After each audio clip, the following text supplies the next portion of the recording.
termes de finances, parce qu'on a réussi à arrimer le cadre budgétaire puis l'année budgétaire du ministère, du gouvernement et celle des centres de services scolaires. Parce qu'on sait que les sessions, les étapes se terminent fin juin. Donc, je m'y étais engagé l'automne passé de régler cette situation-là, où il y avait des cours qui ouvrent, des cours qui ferment, des élèves qui se retrouvaient un peu gros gens comme devant, des professeurs qui vivaient de l'instabilité. Je voulais régler ça, puis là, je suis très content de dire que ça va être réglé pour l'année qui s'en vient. Est-ce qu'on n'aurait pas été mieux collectivement, puis particulièrement pour les immigrants qui arrivent, de garder l'ancien système où on n'était pas avec Francisation Québec, la job se faisait, les gens étaient francisés avant qu'on veuille, tu sais, tout concentrer dans la nouvelle bébite? Bien, je vous dirais, pendant la période de transition, je pouvais comprendre les gens d'être un peu nostalgiques. Mais à partir de cette année, je pense que personne ne voudrait revenir en arrière parce que l'ancien système, c'était un peu kafkaïen aussi. Là. On avait une panoplie de réseaux, des OFDL, des cégeps, des universités, beaucoup de centres de formation adulte, des centres de services scolaires.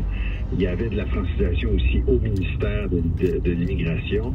Puis, si tu t'inscrivais à 2, 3, 4 places différentes, l'offre de service était différente. Tu savais pas, quand tu t'inscrivais, à quoi tu renonçais. Oui, je m'inscris dans ce centre-là, mais peut-être qu'il y avait un horaire qui me convenait mieux au centre de service scolaire. C'était difficile. Puis, on n'avait pas non plus d'uniformité dans la qualité de l'offre. Une fois que tu avais fait étape 1, étape 2, étape 3, ouais, mais c'est quoi mon niveau de français? C'était pas la même chose si tu étais dans un OSBL, dans un centre. Donc, on est venu faire le ménage dans tout ça. Puis cette année, je pense, ça va être l'année de la maturité du réseau de francisation Québec. On aura des avantages du nouveau réseau sans les inconvénients. Bon, injection de 119 millions de dollars là, pour financer les services de francisation dans 63 centres de services scolaires. Ça, c'est jusqu'à juin 2026. Est-ce que un immigrant qui veut se franciser là, à partir de maintenant, est-ce qu'il va se faire franciser ou est-ce qu'encore il va se faire fermer la porte au nez? Non, il va se faire franciser. Il va avoir... il sera en francisation Québec. Personne ne va être laissé de côté. Personne ne va être laissé de côté. Il peut avoir un délai. C'est pas parce qu'on s'inscrit aujourd'hui qu'on commence demain matin. Oui. Il peut avoir un délai en fonction de l'offre dans la région où on est, en fonction est-ce qu'on veut du temps plein, est-ce qu'on veut du temps partiel. Mais on va répondre à toutes les demandes. Puis on va accompagner tout le monde. Et il n'y a pas personne qui, cette année, ne sera pas francisé. D'ailleurs, on a réduit la liste d'attente de presque 50 % au cours de la dernière année, ce qui est quand même exceptionnel, alors qu'on voyait les médias qu'on disait que c'était terrible, puis Francisation Québec ne faisait que fermer les cours plutôt que de franciser du monde. On a quand même réduit la liste d'attente de 50 % puis augmenté notre offre de quoi presque 15 000 personnes de plus qui ont été francisées. L'an passé, on a francisé 90 000 personnes. Avant l'arrivée de notre gouvernement, on francisait entre 25 et 30 000 personnes par année. Donc, je comprends que ça n'a pas été parfait l'an passé. On a livré. La manière, c'était pas élégant l'an passé. Mais l'an prochain, on va cocher toutes ces cases-là. Parlons un peu des demandeurs d'asile. Il y a des informations qui ont circulé là, qui montraient que via le poste d'entrée frontalier de Saint-Bernard-de-la-Colle, entre le 1er et le 20 avril, là, il y a 2000 demandeurs d'asile qui sont passés par là. Après ça, il y a eu des données du gouvernement fédéral qui montraient que, grosso modo, quand on prend tous les points d'entrée, il n'y avait pas eu d'explosion du nombre de demandeurs d'asile en provenance des États-Unis, là, qui ont notamment peur des politiques de Trump. C'est quoi le portrait clair là, en ce 1er mai?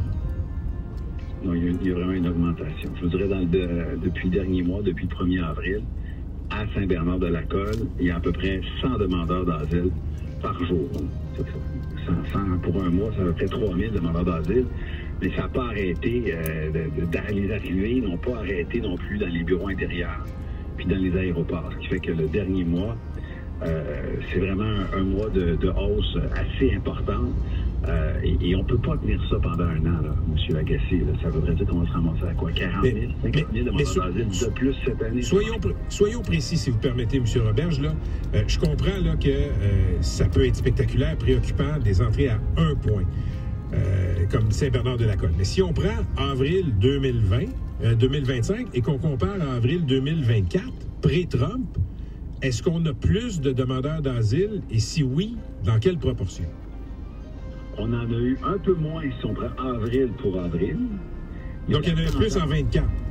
Il y en avait plus en 24 qu'en 25, mais la tendance, elle est en croissance. C'est-à-dire que, mois pour mois, là, c'est vrai de dire que cette année, janvier de cette année par rapport à janvier de l'an passé, février de l'an passé par rapport à février de l'an passé, je vous l'accorde, il y en a moins. Il y en a trop, mais il y en a moins. Mais l'affaire, c'est qu'il y en a un peu plus à chaque mois, un peu plus à chaque semaine. Donc, c'est comme si l'allégorie, c'est qu'il y aurait deux personnes qui courent. Il y a une personne qui est en avance. La 2024 est en avance. La 2025 court plus vite. Donc, on court plus vite que l'an passé. On est en accélération. Donc, vraisemblablement, on va en accueillir plus cette année que l'an passé. Mais de toute façon, le seuil, c'est pas de se dire est-ce qu'on en accueille plus cette année que l'an passé. La question, c'est on est-tu capable d'en accueillir autant que ce qui arrive en ce moment? Est-ce qu'on a cette capacité d'accueil, de loger, de soigner, de scolariser, quand on sait qu'on est obligé de construire des modulaires par dizaines, par centaines, par milliers dans nos cours d'école? On diminue la cour d'école pour des modulaires pour scolariser des gens, etc., etc. C'est très difficile en ce moment. Vous avez, M. Roberge, fait une déclaration controversée à propos justement des demandeurs d'asile il y a quelques semaines. Vous avez dit on ne peut pas accueillir toute la misère du monde. Vous avez été critiqué, Dany Laferrière notamment vous a critiqué là-dessus. Avec le recul, est-ce que c'était une bonne image?